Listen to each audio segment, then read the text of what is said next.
Felipe, me explica uma coisa. Qual que é a importância da imunização para a gente?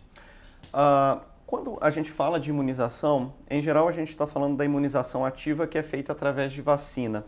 A vacina ela é uma substância que ela vai simular uma infecção, né? Ela vai simular o papel que um micro-organismo faria no corpo, estimulando o nosso sistema imune a produzir uma defesa, mas de uma maneira antecipada, ou seja, antes de eu ter o contato com esse micro-organismo. E qual que é a vantagem?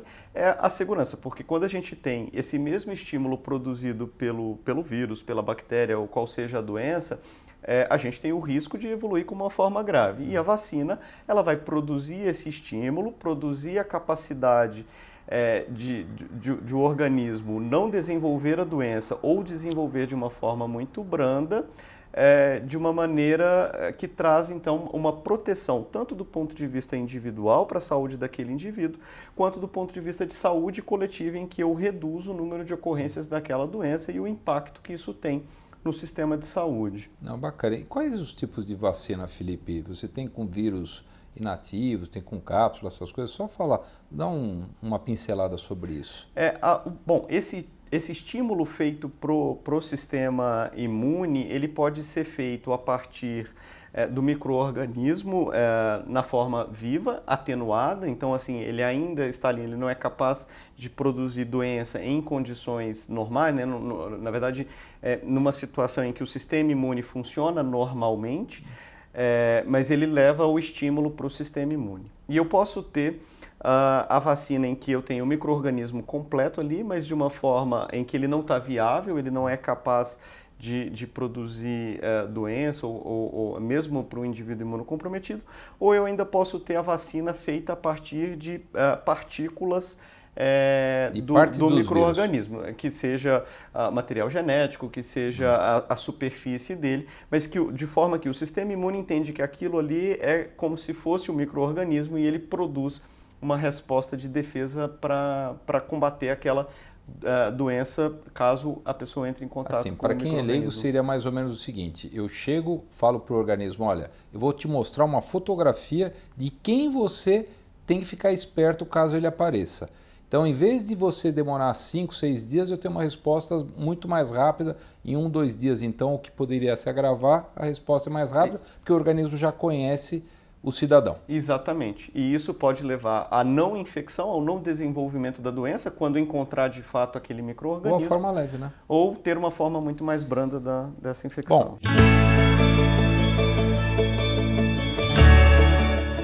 aí nós falamos das vantagens, né? E as desvantagens, assim, os riscos de não vacinar, é claro, né? Desde aumentar a gravidade, mortalidade, eu acho que é isso, né? Mas tem complicação dessas vacinas, Felipe? Bom, as vacinas elas têm elas podem ter efeitos colaterais associados, como qualquer outro tratamento, como a maior parte dos tratamentos médicos. O primeiro aspecto os eventos adversos, quando a gente fala assim da ocorrência deles, é principalmente eventos leves, como às vezes dor no local da aplicação, como um mal-estar, uma febre ali de um efeito passageiro. Eventos graves que possam comprometer a segurança, a saúde do indivíduo, eles são extremamente raros.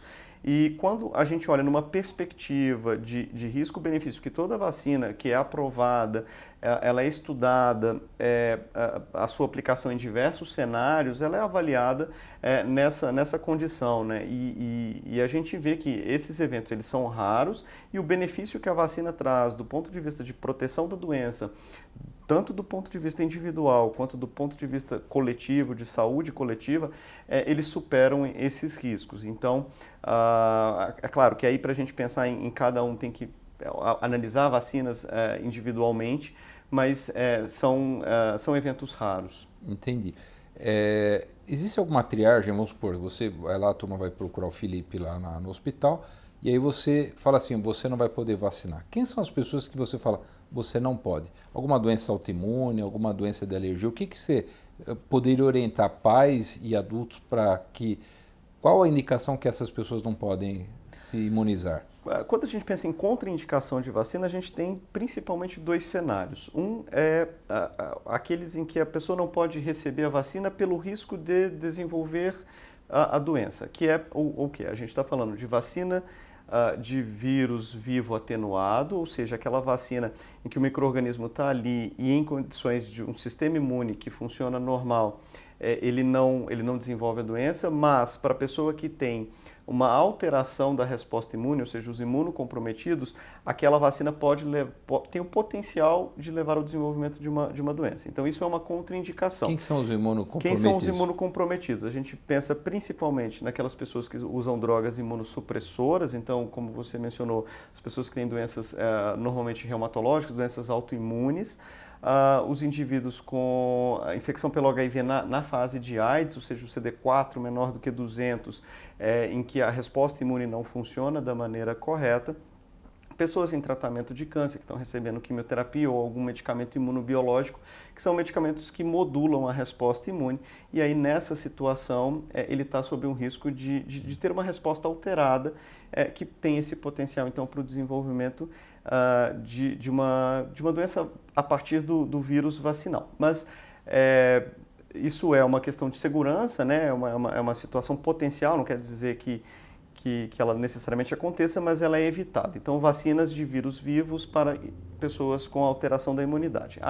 E uma outra condição que eu estava me esquecendo é a gestação, que também leva a uma alteração aí da resposta imune temporária, né? E a outra condição, então essa é uma condição, as vacinas de vírus vivos para indivíduos imunocomprometidos, e a outra é as pessoas que têm um histórico de alergia grave a algum componente da vacina. Então, e quando a gente fala de resposta alérgica grave, é a anafilaxia, né? Que é aquela resposta extrema, que às vezes a pessoa tem, inclusive, um risco ali, a vida dela naquele momento da resposta alérgica.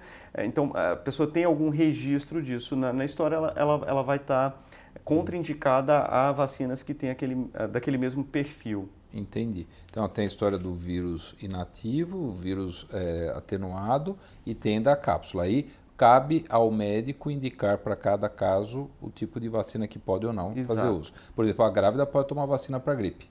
Pode tomar vacina para gripe. Porque não é vírus atenuado, porque não é a cápsula. Exato, então é só para a gente discriminar que é o médico que tem que decidir isso daí. Não quer dizer que o imunocomprometido ou a grávida estão proibidos, entre aspas, de tomar qualquer vacina. Algumas vacinas vão estar contraindicadas nesse cenário, às vezes é temporário, mas o médico que acompanha esse paciente vai ser o melhor para avaliar quais ele pode ou não tomar.